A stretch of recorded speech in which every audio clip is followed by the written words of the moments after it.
This conversation is so freaking personal and important to me because, child, I am a Black woman with Hashimoto's thyroiditis, and I am about anti-inflammatory living. And if you don't know anything about it, child, get into this video because I'm about to tell you a little bit about that, but also the reasons why it's popping for me. Yes, sis.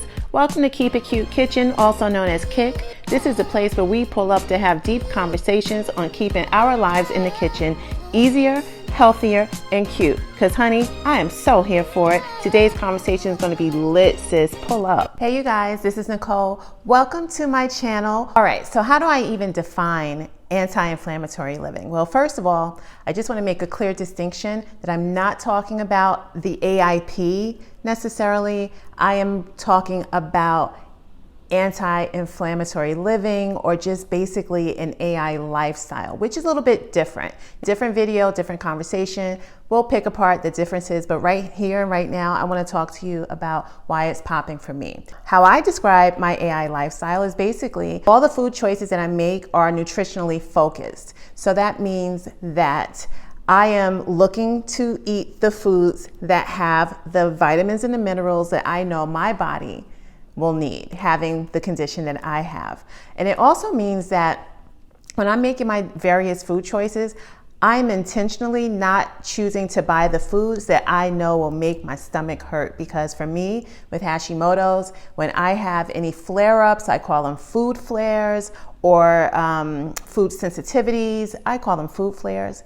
But when I eat something and it's something that my body can't really process properly, my body is going to let me know. And for me, that shows up probably in hip stiffness and knee stiffness sometimes, behind my ankles. Sometimes it becomes a little hard to walk. Now, it's taken me some time to kind of get to know these symptoms and also make that connection with the foods and the symptoms. But because I've already done this work, this is why the AI lifestyle is popping for me. And so that's how I define it. I choose the foods that I choose to eat are foods that I know will not make my body hurt. So that brings me to my first reason why the AI lifestyle is popping for me is, one, it makes choosing foods very easy. I know which foods that I need to avoid, and I know which foods that I need to have more of. I focus on the foods that I should have more of. So when I go grocery shopping, I'm not even focused on the foods that I can't have, because it's like, girl, they make my body hurt. I'm looking to eat the foods that make me feel good, and it just takes away about 80% of the supermarket, because so many foods in the supermarket are not really ideal for me. So, and number two, when I open up my pantry, I'm not feeling deprived. I'm not feeling strange. I know when I go in, anything that I place my hand on is something that I know that I can use, that I can cook, because I've already studied those ingredients and everything is good. Separately, there is a beautiful drawer, a very deep, beautiful drawer that my husband has. And in that drawer is all of his things that he likes to enjoy. So there we go, boundaries, okay? Number three, I eat the foods that I should not be eating. And I hate using that term, I apologize for that. When I eat the foods that make my stomach hurt, it becomes very, very obvious. And I'm gonna keep it funky. I am not the 100% perfection or nothing person. I'm very realistic. This is an agreement that I made within myself, and this is something that I always encourage people to be very clear and upfront about for themselves, because I don't want to get into a place or ever feel like I don't want to develop a weird relationship with foods. So I make conscious decisions to choose the right foods for myself. But in those moments, when I make those conscious decisions to choose the foods that I know I'm going to pay for later, I'll make those decisions. And now, being in the AI lifestyle, I've become so crystal clear with how my body responds to food. And I think that is so key.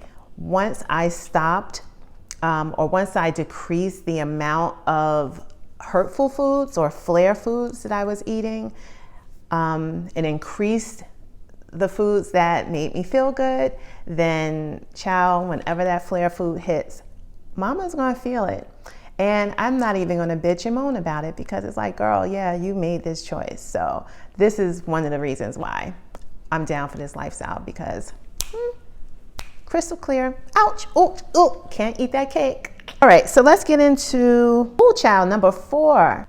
Makes it easy to order at restaurants. So let me give you an example. The other day, my husband and I went to a restaurant in Atlanta, and I love this city. I'm not from here. I don't know if you can tell. I find it kind of challenging to eat at restaurants because not every restaurant is compliant, not even the healthy restaurants, you know, because there are some things that I need to avoid having, like nuts. So we went to this restaurant the other day, and a beautiful menu that has so many great things. They had chicken and beef and seafood. I eat a lot of seafood, but I noticed that every dish on the menu had nuts.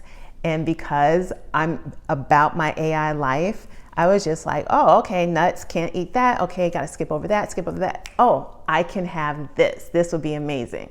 So, and they did offer gluten-free options. So I think that's kind of bomb, you know. It's just like living my lifestyle just helps me navigate a lot of things differently, and I'm here for it. And number 5, this probably should have been number 1, but I'm not putting these numbers into any type of priority order because they're all just as equally important as the other one. But on some real shit, living my AI lifestyle puts me in the front seat, the driver's seat of my health. When I work with my health practitioners, because I do, I feel much more knowledgeable. I feel much more capable of being able to ask certain questions and also understand the answers that are coming back to me because I'm in the driver's seat.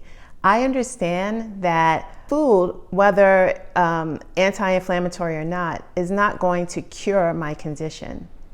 But what I can say with complete certainty that removing the foods that cause my flares or make my stomach hurt absolutely makes me feel better. So just with that thinking, I know that I can play my part in my health by not eating the shit that makes my stomach hurt. And I think that's everything. You know what I'm saying? I'm really happy that you spent this time and got to know me a little bit better, and now I want to know you a little bit better. So if you have any questions, please leave them in the comment section below.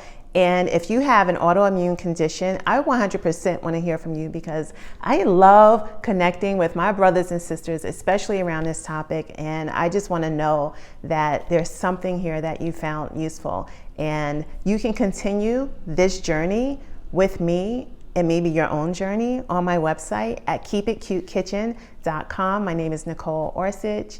It was my pleasure. Even though we're technically not in my kitchen, whenever I turn my camera on, I'm in my kitchen. So that's what it is.